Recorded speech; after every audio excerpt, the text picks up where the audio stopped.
This is Strawfoot, and tonight we're talking Apex. So I'm going to put my cards on the table.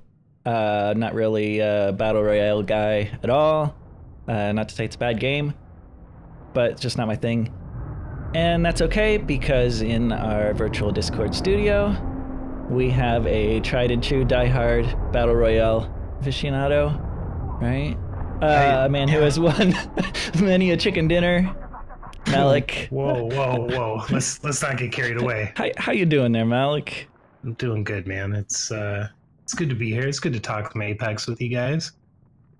And also here, a man who has won no chicken dinners, but he sure has a lot of fun trying.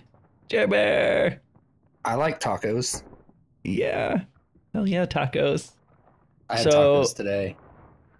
Oh, so good. Well, Malek, take it away. What are your thoughts on Apex? I mean, Apex was a really pleasant surprise in February. It just came out of nowhere, and it added a lot of mechanics to the battle royale genre that I think other games are already kind of stealing and adapting. So it was kind of a breath of fresh air. The other unique thing too is it really stresses the team play. There are rumors they're going to do a solo mode, but right now you can only play in like a trio mode with, two other people. Are people asking for a solo mode? Is that like a thing that people want? Because I have not. Really? I think a lot of people do, because it's just kind of standard. I mean, Fortnite and PUBG and Call of Duty, they all have solo modes. So I think people do want it, but it seems like the game is balanced more for team play, because you have all these characters with unique abilities, which is another twist on the genre.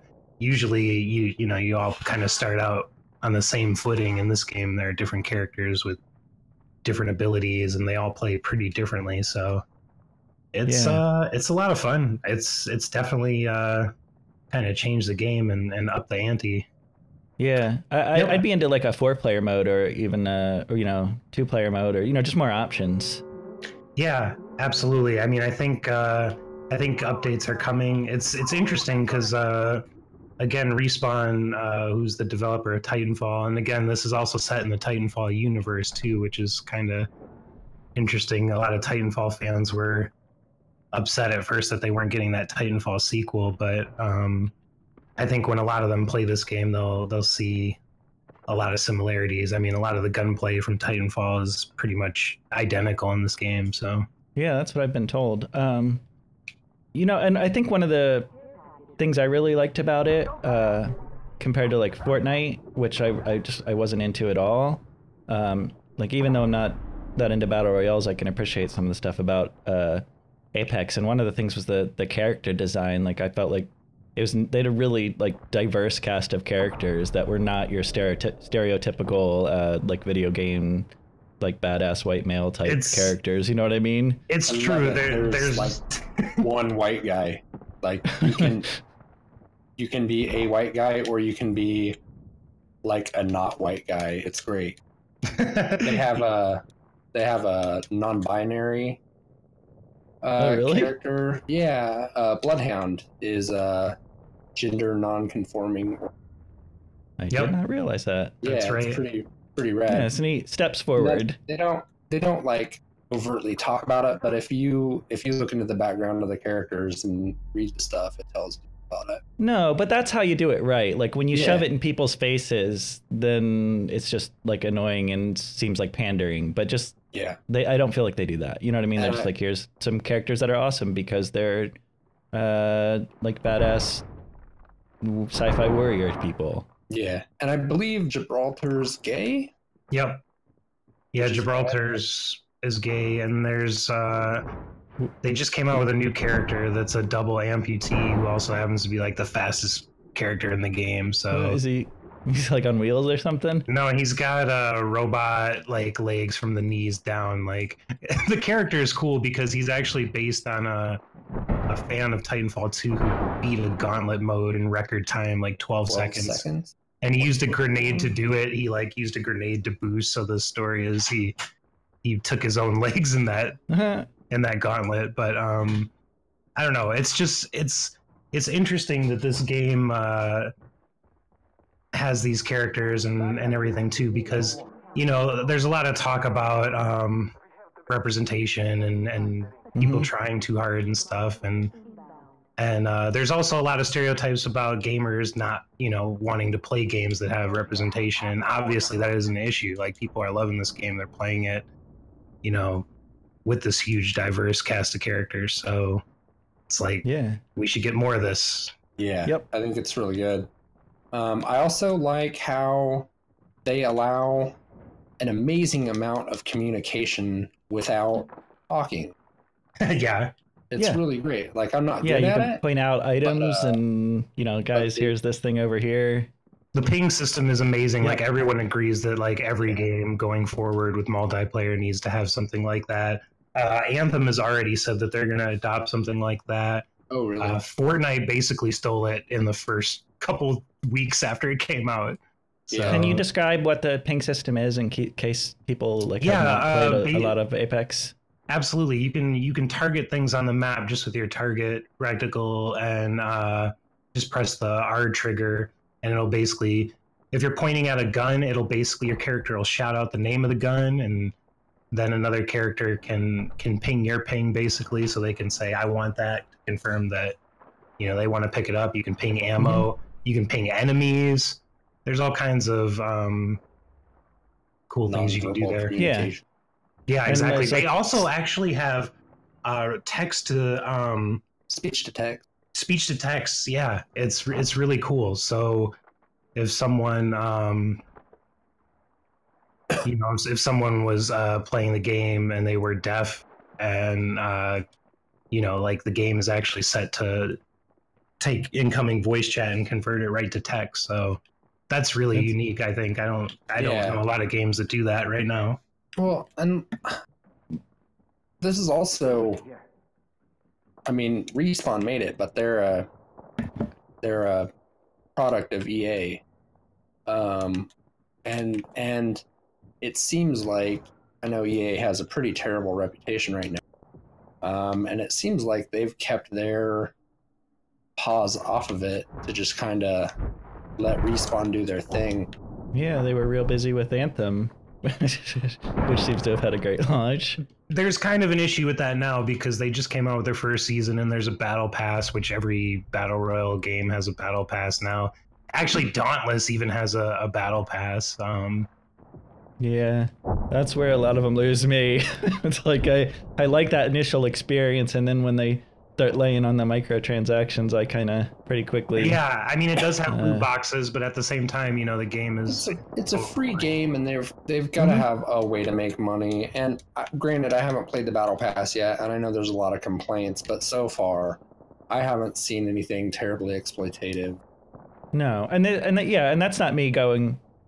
That's not me saying like, oh, like all loot boxes are, you know, evil, whatever. Mm-hmm. But personally, I'd rather just pay for a game and not have to worry about that stuff. I don't like being piecemealed to death. I would rather just give them my $60 and not ever have to worry about it again. I think it's interesting with games like this, because in a lot of ways, if they do it right, you're really just buying cosmetics. So it's like, at the end of the day, you just kind of have to make that decision. Do you want to have cool looking skins for the guns that everyone has? Doesn't really change the ability of the gun, or do you just want to play, you know, vanilla? Because you can earn enough currency in game to buy most of the characters when they come out. So it's really just if you want to look cool, you know. Here's the deal: if the game is good enough, vanilla should be good enough.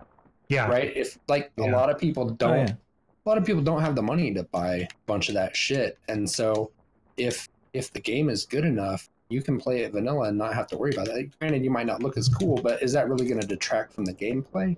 Yeah.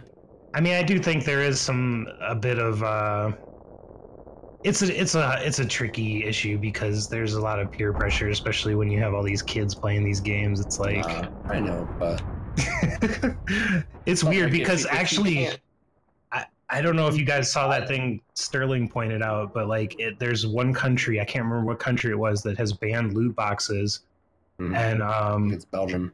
Yeah, and you actually Apex gives away some loot boxes in the battle pass, but if you have your system registered as being in Belgium, you get crafting materials instead of loot boxes. Oh, So I bet people just change their. People are doing it because they would rather have the crafting materials, because when you get those crafting materials, you can basically make whatever you want. So it's actually good to get those. Yeah, it's interesting, man. Apex is I mean, I love it. There's a lot to talk about. I mean, it's really done a lot for Battle Royale.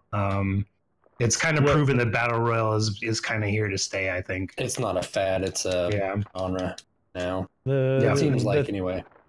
The thing that I really enjoy about it compared to say Fortnite is that like when I shoot someone, they don't turn into an MC Escher painting, like with stairs flying all over the place, and like they just die, which seems to be the point in a shooter game.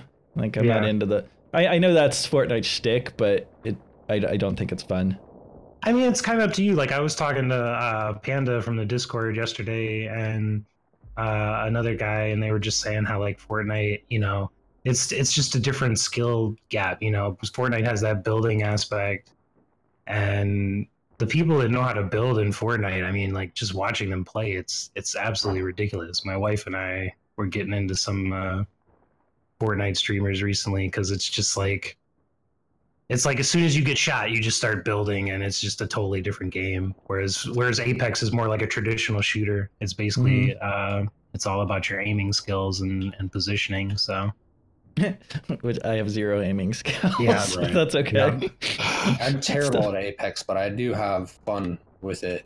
Mm-hmm. I'm not brave enough to not play with friends, though. No, that's what it is for me. It's just a social game.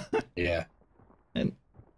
Yeah, I mean, I've had some luck with randoms. I mean, all the games I've won have been with randoms, which is kind of, I think, again, a testament to how good that ping system is. Because usually I don't get on the mic, so there isn't a lot of verbal communication, and we're still winning games. Which I've never won a Fortnite game, so yeah, it's pretty cool. So what has your experience been with the community for Apex? Because I know a lot of the shooter games I've played, the communities are kind of toxic, and it makes me a little scared to turn on the mic most of the time. It's kind of it's half and half, honestly. There's some really cool people, and there are also some really annoying ones as well. And then there's a lot of rage quitting happening now, so that's another reason I think they need to look at solos, because you know, the game is set up so it's a team of 3, and if someone picks someone's favorite, you know, character, someone might just abruptly quit the game. So I don't know. They just came out with a better reporting system, so maybe that'll help that. But I think that needs to be something that's just automated. That's how Destiny does it. They if you they just track how many times you drop out of a match, and they give you a certain allowance for having a shitty connection or whatever. And then if you abuse it, you start getting, bad boy timeout, sit in the corner for 10 minutes, and then sit in the corner for a week, and then whatever, it scales in terms up. of like toxic people, like there's definitely some toxic people, but I've also played with some super helpful people. Definitely they were carrying me, and they weren't like leaving me behind. Like they would, pick me up and respawn me, and even give me a gun. That's in cool. Certain cases. So I mean, let's record the obligatory YouTube thing. The obligatory YouTube thing? Yeah. Like, hey guys, do you know how you can support this channel? By going to my Patreon page. But that costs money, and it's no fun to spend money on things. So you can also you can just leave a like. Bro, that's free. Bro, it's free to click the like button and leave comments. That's not how you do it. We need to get on this grind, bro, because they... Hold up. Let me see. I like how you say hit the buttons, but you also need to, like... Don't be weird about the Patreon. Just throw it out there. You don't have to be weird about it. Bro.